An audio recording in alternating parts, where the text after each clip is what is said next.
Everybody, it's me Danny again, and today we're gonna be doing a little discussion video on Banlist, the current meta that we're in, and what you should possibly be picking up if you want to get your invite while we still don't have a ban list. So that's gonna be the overview.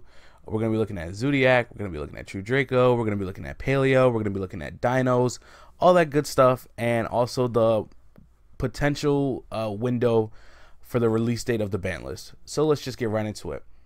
First things first, Konami recently updated their 2017 summer timeline with the new tournament season blurb. After you scroll past everything, you see right here August, late August, because this is the World Championship. We're not worried about that. We're worried about nope. Worried about this. Late August, new tournament season. The blurb says regionals and Yu-Gi-Oh! Championship Series, or YCS, events start up again a week or two after the World Championship.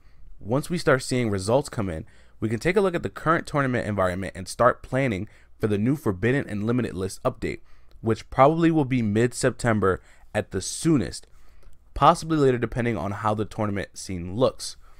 So, what this is basically saying is Zoo is still gonna run rampant, Draco is still gonna run rampant, and we have Gofu at 3 for the start of Link era. And of course they had to add the little band-aid to the cut by saying possibly later depending on how the tournament scene looks. Why it would be possibly later, I have no idea. I preferred if they would have said possibly sooner, because Zoo is still just gonna be all over the place. But yeah, that's the window for the ban list release date, mid-September at soonest. So anywhere from I'll say after maybe September, what is it? What's 9 plus 7? That's 16th, right? So anywhere after September 16th is when the ban list will come out. So most likely the weekend after that, since there's also I believe there's YCSs coming up. Yeah, there's 2 YCSs before the September 16th window that I just mentioned. So yeah, that following weekend or after that is when the ban list will come out. But enough about that. Now we're going to talk about basically what we have to look forward to in what's going to be popping up now that we're not getting a ban list until later, and what you should probably be picking up if you want to actually get your invite either early or just before this ban list is out. First things first, we take a look at the OCG ban list and what they hit and what we would potentially mimic when our ban list comes out. So we see Brawl Bulls hit, we see Masterpiece at 1, we see Diagram at 1, we see cards like Card of Demise, Union Hanger, Terraforming, Pendulum Sorcerer, all at 2. Then we see DD Swirl Slime. All this stuff is irrelevant. We see DD Swirl Slime. We see BLS at 3, things of that nature. But obviously the main focus is this part. I believe that we would mimic the banning of Brawl Bull. I do believe we would mimic the limiting of Diagram. I'm not sure on the Masterpiece aspect of it.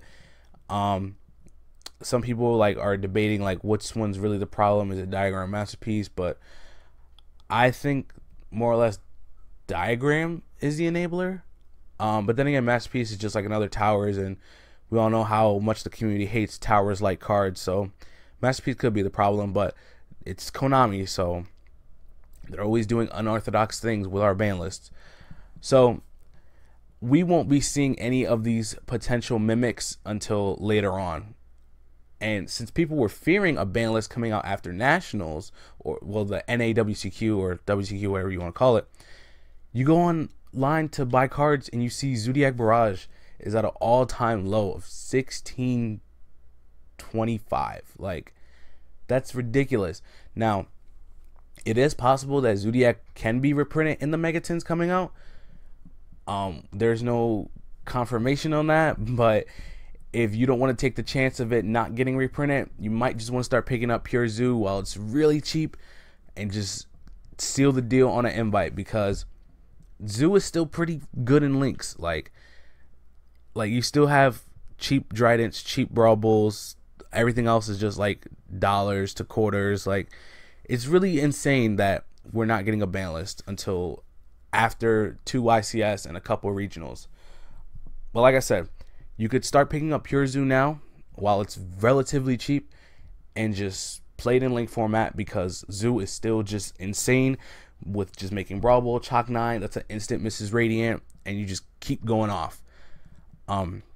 Next thing I want to look at was obviously the Maximum Crisis set. We see Ash Blossom is at $40, like lowest. We see Diagrams at 40s. Masterpiece is like 10 to 13. Then you see other cards like Unending Nightmares, Zark, True King cards. They're all just so cheap, and it's like, if you wanted to play a specific deck that required most of these cards, this would be the prime time to pick them all up.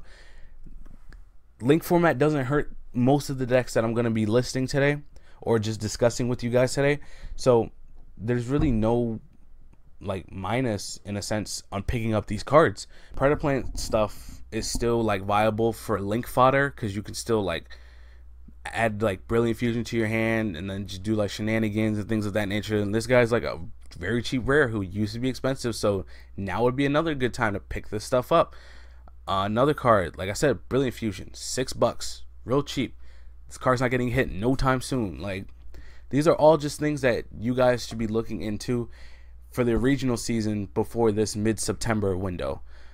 Next up, the True King cards. Now, if you wanted to play True King dinos or some sort of like True King variant or deck that you wanted to play with, True Kings are very inexpensive as well. Why the Fire one is almost close to $10, I have no idea. He also has potential to get reprinted in the Mega Tin, but like I said, none of that has been confirmed to us yet. Then we look at True King's returns, like $3. Excuse me. We see the Water True King is about $3. Earth True King is about $3. Calamities, 15 cents. Like, dinos aren't that expensive either. It's a structure deck. If you don't want to buy the structure decks, you could just buy like Overraptors for like $2 each and things of that nature. And then you got your like cheap True Kings. You have your cheap Diagrams. Like, it's all cheap, man. That's the point of this video. It's all cheap. Now, with this page that I was looking at, we have the recent OTS 4-pack. We have Gofu at 3, and the Super Gofus are already $10. Now, I'm one who, I don't really care for rarity per se, so I'll be fine with using commons if I have to. But for those of you who do have supers and have no intentions of using them, I would move them now. It's as simple as that. There's really no need to keep this card as a super rare if you have no intention of using it. Just get rid of it. Sell the play set for like 25. Just make your money off of it. Card's going to get hit regardless, but for those who do want to play it at this rarity while it is at 3, just let them have it. Simple as that. And everything else from the set, like Union Hangers and Photon Thrashers, for those of you trying to play ABC with a little bit of shine to your deck, that's very inexpensive as well. And even though Solemn Strike is getting reprinted as a super rare, the OTs are still 45. So yeah, the main focus on the OTS 4 page that I wanted to point out though was obviously the Gofu spike, because people were just fearing that it was going to get hit after the WCQ as a like preemptive hit for Link era. And look, it's $10. It's going to be at 3 until mid-September. So you either pick it up now because you want it that bad, or you just sell it and just make your money's worth. Next thing I want to look at was Card of Demise. Now, Card of Demise is still on the high end side, being almost $24, $25 for one copy of Card of Demise. I would personally recommend just rocking out with either Pure Zodiac or Pure True Draco, because, well, not Pure True Draco, Draco Zoo, because both of those decks are, like I said, inexpensive, and they're both very powerful in Link format. Link format doesn't really change much because you can still have Masterpiece, Dryden, Hammer Kong with things like Link format didn't slow anything down about that deck. So if you do want to take the route of playing the True Draco variant with Demise, then this is the price you're gonna have to deal with. Otherwise, I would just recommend going for the Zoo route or just the Draco Zoo route. Next up, I want to take a look at the Minerva box. Minervas are $12. If you wanted to play Minerva Sworn for Link format, Minerva is not really that expensive to come by. Ciphering Lord Omega, a very, very, very powerful synchro for Link format, being $7, $6.50, maybe $6, possibly $5. Like, that price range is pretty good for an Omega. if you're playing anything using a synchro mechanic, I would recommend picking up an Omega. He is just very, very versatile for link format, for the fact that he can just get off the link zone, well, I mean not the link zone, the extra deck zone, and then just come right back to the main monster zone. It's just so versatile. Like Crystal Wing, Sages, if you're playing Blue Eyes for link format, $6 for the reprint one. And that's all the cards I really want to cover coming out of this. Even Sanctums too. I almost left that out because you could just like activate Scythe and shuts down your opponent's link turn for that turn. They're $3, not that bad. But yeah, that's what I want to point out for the Minerva box: the Sages, the Omegas, the Minervas, and the Sanctums. Second to last, I want to look at Totally Awesome. Paleo is a very, very strong deck versus Pure Zoo. In link format, I'm not too sure about that, but I have faith that it can work in link format. My assumption would be you can just sit on Toad and back row and just let it snowball from there. Totally Awesomes are very cheap, being almost $17. Like, that's really insane for such a very versatile and powerful card. And then you look at Ulti Swap Frogs, $20. $20. And of course, like, dupe frogs are cheap. I'm pretty sure the Super Ronins are also cheap as well. But like, Paleo, like I said, is very good against Pure Zodiac. If it works in link format, I'm not too sure of that. But like I said, I have faith that it will. And yeah, that's pretty much the basis I wanted to cover for this video.